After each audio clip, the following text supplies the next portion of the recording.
We've just completed this leather look bed head, which is a great little DIY project you can complete over a weekend. You can customise it for the kids' room, for your room, or even for the guest bedroom, so let's show you how to do it. First up, you'll need your sheet of plywood, your staple gun and staples, vinyl material, Selleys Kwik Grip, water-based, scissors, jigsaw, 120 grit sandpaper, a pencil and tape measure, adhesive spreader, hammer, nail and string, level, a trimmer, drop sheet and dust brush, a rag and some safety glasses. First things first, we're going to mark the shape of our bed head onto the ply. We're going to make a queen size bed head, so marking out 1650, but you can make it any size you like. We are cutting a curve around the top of our bed head, and I've got a little tip to make sure that we end up with a perfect circle. Find the center of the width of your bed head, which for us it's 825, and now we'll measure down from the top that same dimension. X marks the spot, that's where we're going to put a nail, and then we'll just use our string to mark that perfect circle.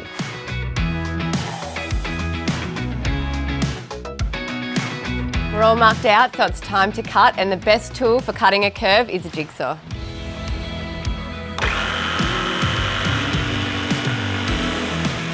Once you've made your cuts, you might find you get a few splintery edges. That's when you get your sandpaper and simply work your way around taking off those splintery bits. Or what we're going to do is use the trimmer and create a nice round edge so our fabric will roll over nicely.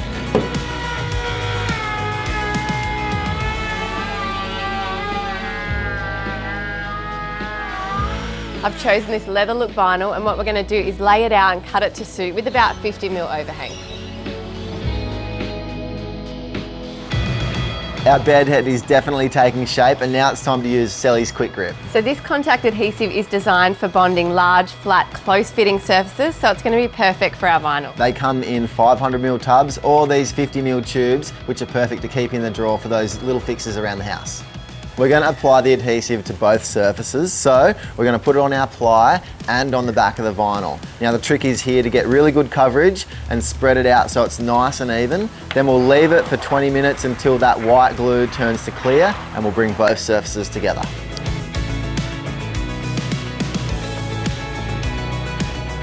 Now it's time to bring both of these surfaces together, and what's great about the Kwik Grip is that as soon as they touch, they'll form an instant bond, so there's no need for clamps.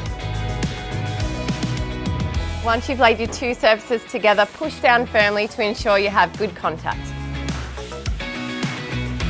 Next up, we're going to flip over the bed head to secure the ends of the fill.